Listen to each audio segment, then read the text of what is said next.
So I saw on Instagram that Guardian Baltimore is coming soon. Looking forward to that. How did that come about and what are the plans for it? Yeah, I mean, this is one of the things I'm most excited about for sure. Carlos Raba in Baltimore has been a friend of mine for over a decade now. We started training at the Yamasaki Academy, and ever since we opened Guardian in Oakland, he's been asking, how do we do this in Baltimore? How can we make this happen? And it was always, hey, we can't expand right now. It's not the right time. We got to make sure that we're doing things well in Oakland.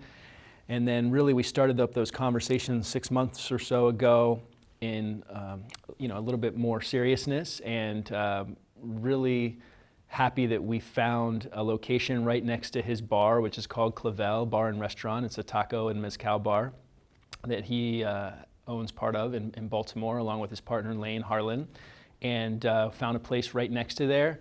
And we're going to build it out. It's going to be 4,000 square feet, and that's going to be Guardian Baltimore. So really excited. I think it's probably going to open around the end of this year. Let's call it November of this year is probably an idea. Hopefully it could be even sooner, September, October. But I think by the end of 2019, we should be able to have Guardian Baltimore opened. What makes Carlos the right person to run Guardian Baltimore? Well, there's a lot of people that want to open up a gym, either a Guardian or something like Guardian in their own city. But Carlos has a really unique set of skills and intangibles that make him a perfect person. You know, the first thing is he owns, along with his partner Lane Harlan, one of the most successful, if not the most successful restaurants in Baltimore called Bar Clavel. And they're at some mezcal and taco spot. And because of having that location and the success that they've had there, Carlos has a really deep network within the city. He's been feeding people, obviously, for years. He's got a crazy list of loyal customers and staff. He has partnerships with so many of the other restaurateurs in the city and people in the food industry in general. And he has great relationships with the city as well. And so not only is Carlos a brown belt, hopefully a soon-to-be black belt in jiu-jitsu, and somebody that's passionate about martial arts and who's been doing it and competing in it and really immersed in it for the last decade plus, but he's someone who has those relationships and he has those intangibles to actually make a gym function within a city and hopefully get it off the ground very quickly and successfully.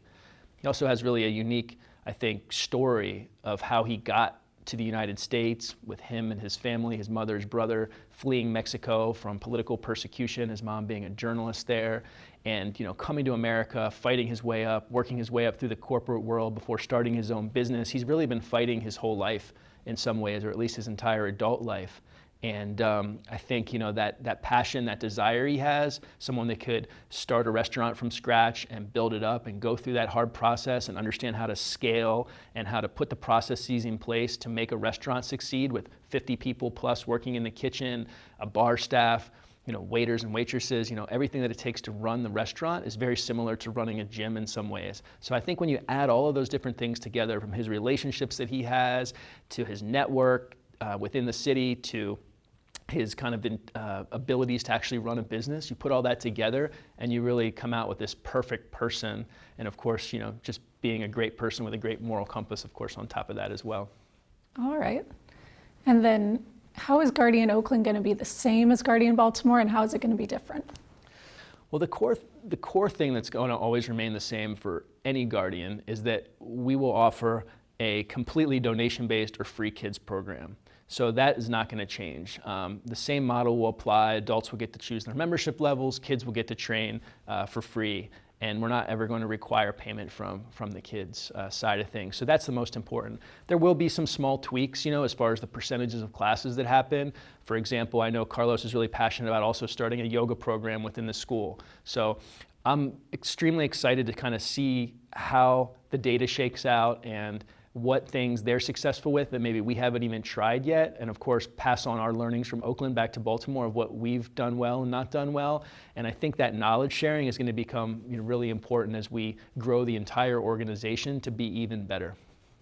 All right. So if I'm somebody who's going to Guardian Oakland, should I be concerned that my money is being used toward Guardian Baltimore, or how does that work? That's a great question. So there will be its own 501c3 nonprofit in Baltimore, in Maryland, and none of the money will actually mix between the two organizations. So the money that is donated to Guardian Oakland will always stay within the Bay Area and stay at Guardian Oakland. Money that's donated in Maryland and is earmarked for Guardian Baltimore will stay there. So donors will actually have on our website eventually the option to choose where their money goes. So nobody has to worry that their money is being sent across the country to a different city. I mean, of course, we're all doing good in both cities and the money is going to be well spent wherever it goes, but it will be kept completely separate because I know a lot of people really want to donate to the area where they live and where their community is, and that makes total sense, and we'll respect that. All right. And then from a member perspective, if you're a member of Guardian Oakland, can you go train at Guardian Baltimore? Absolutely. I mean, we've never actually formalized that, but I think that will certainly be the case. I mean, even now, we don't require payments from members for drop-in fees, from travelers for drop-in fees.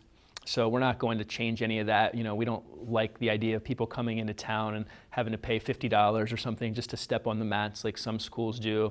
You know, we think people should be able to make that decision for themselves whether they want to donate or not when they go to another area. So I don't see any reason why people who train in Baltimore wouldn't be able to train in Oakland and vice versa. And, you know, maybe someday even for some of our kids, right, we'll have an opportunity that they can go out for the summer and live at one of the other schools, live in one of the other areas and train at one of the other schools. I mean, who knows how that'll shake out. And every once in a while you do get those people who actually are moving for a job reason from Baltimore to the Bay Area or the Bay Area to Baltimore. And so maybe in that case, people actually have a very seamless transition between the schools and a community where they can come to right away. All right. So if someone says that they want to support Guardian Baltimore, how do they find it and how can they support it? So Guardian Baltimore will have its own Instagram and Facebook pages. I believe the Instagram's at Guardian_Baltimore. And we'll of course be, sharing a lot of that content back and forth. But, they'll have, we want Guardian Baltimore to be able to have its own community, have its own separate identity to a certain extent, right? Just because we are 3,000 miles away. And like I said, we want to pull the best of both worlds and share the best content, the best photos, the best videos, the best stories, all that stuff we hope that we can kind of leverage back and forth to be able to inspire and provide those for our donors and for our members. But they'll have their own Instagram, their own Facebook, their own email list. A lot of the stuff, within Baltimore will be kept separate so it won't overlap. So for Guardian Baltimore, how is the space going to be built out and how much roughly is it going to cost? So one of the great things about Guardian Baltimore compared to Guardian Oakland is that the price of doing business is much cheaper in Baltimore. So, 4,000 square feet is roughly what the space in Baltimore will be. Our space in Oakland, our second location on Brush Street, will be about 8,800 square feet. The rent will be about 10% of the cost in Baltimore that we pay in Oakland, even though the space is 50% as big. The build out cost we think will be under $100,000 in Baltimore to build the entire gym out versus over $1 million in Oakland. And I mean, those numbers may not make sense to a lot of people who don't live in these areas to wrap their heads around, but that's one of the reasons that Baltimore, I think, has a great chance to kind of get up and running really quickly and be a huge success because that rent burden, that monthly kind of continuing monthly cost that we have to overcome in Oakland to run our organization will be far less in Baltimore. I think that a lot of people like to donate money to build something. And so, we will be starting some fundraising drives for Guardian Baltimore specifically, like we've done in Oakland, for people who want to contribute to that build out, which is buying the mats, which is buying the bags, which is building out the yoga room, the front desk, the signage for the front. I mean, the building has really good bones. We just need to essentially lay the groundwork and build the stuff inside to actually turn it into a gym, locker rooms and showers, obviously being a big component of that as well. But, I get really excited about that, being a numbers person and thinking about, just how feasible it really is compared to what we've had to overcome in Oakland to make it work.